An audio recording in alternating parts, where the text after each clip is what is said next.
முன்னாள் எதிர்க்கட்சித் தலைவரும் தமிழ் தேசிய கூட்டமைப்பின் தலைவருமான இரா சம்பந்தனுக்கு வழங்கப்பட்ட கொழும்பு 7 மகாகம சேகர மாவட்டத்தில் உள்ள உத்தியோகபூர்வ இல்லம் சுமார் 3 வருடங்களாகியும் இதுவரை அரசாங்கத்திடம் கையளிக்கப்படவில்லை என அறிவிக்கப்பட்டுள்ளது. இந்த உத்தியோகபூர்வ இல்லம் அமைச்சரவையின் ஒப்புதலுடன் அவரது பயன்பாட்டிற்காக வழங்கப்பட்டது. இந்த வீட்டை மீண்டும் அரசாங்கத்திடமிருந்து பெறுவதற்கு அம்முடிவை மாற்றி புதிய அமைச்சரவை தீர்மானம் எடுக்கப்பட வேண்டும் என பொது நிர்வாக, உள்நாட்டல்வர்கள், நீதித்துறை, மாகாண சபை, உள்ளூராட்சி மற்றும் தொழிலாளர் அமைச்சின் வட்டாரங்கள் தெரிவித்தன. இந்த உத்தியோகபூர்வ இல்லத்தை மீண்டும் அரசாங்கத்திடம் பெற்றுக்கொள்வதற்கான அமைச்சரவை பத்திரத்தை முன்னாள் பிரதம அமைச்சர் தினேஷ் குணவர்த்தனவிடம் அமைச்சர் அண்மையில் கையளித்த போதிலும் ஆட்சி மாற்றத்துடன் அங்கீகாரம் நிறுத்தப்பட்டதாக அறிய முடிகின்றது.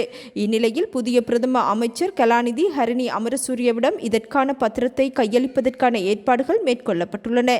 2015 ஆண்டு எதிர்க்கட்சி தலைவராக பதவியேற்றதன் பின்னர் சம்பந்தனுக்கு இந்த உத்தியோகபூர்வ இல்லம் வழங்கப்பட்டது. எனினும் 2018 ஆண்டு ஏற்பட்ட ஆட்சி மாற்றத்தினால் மஹிந்த ராஜபக்ச அக்டோபர் 26 முதல் 52 நாட்கள் பிரதமராக நியமிக்கப்பட்டார். தொடர்ந்து 52 நாட்களின் பின்னர் இரா சம்பந்தன் மீண்டும் எதிர்க்கட்சி தலைவராக நியமிக்கப்பட்டதுடன் அப்போது முதல் குறித்த இல்லத்தில் தங்கியிருந்தார். இந்நிலையில் நல்லாட்சி அரசாங்கத்தின் போது அப்போதைய காணி அமைச்சர் காயந்த கருணாதிலக்கவினால் முன்வைக்கப்பட்ட அமைச்சரவை பத்திரத்தின் பிரகாரம் 2019 பிப்ரவரி 26 எடுக்கப்பட்ட தீர்மானத்தின்படி சம்பந்தன் தான் இருக்கும் வீட்டை பயன்படுத்த அனுமதிக்கப்பட்டிருந்தார். இந்த உத்தியோகபூர்வ இல்லத்தின் நீர்க்கட்டணம், மின்சார கட்டணம், தொலைபேசி கட்டணம், பராமரிப்பு செலவுகள் என்பன அரசாங்கத்தினால் ஏற்கப்படுவதாகவும் இந்த உத்தியோகபூர்வ இல்லத்தின் பராமரிப்பு பணிகளை மேற்கொள்ளும் ஊழியர்களின் சம்பளம் அரசாங்கத்தினால் செலுத்தப்படுவதாகவும் அறிவிக்கப்பட்டுள்ளது.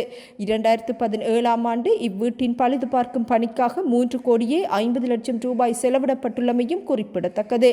இரா சம்பந்தன் எதிர்க்கட்சி தலைவர் பதவியை இழந்து இறக்கும் வரை குறித்த உத்தியோகபூர்வ இல்லத்திலேயே வாழ்ந்திருந்தார் என்பதும் சுட்டிக்காட்டத்தக்கது.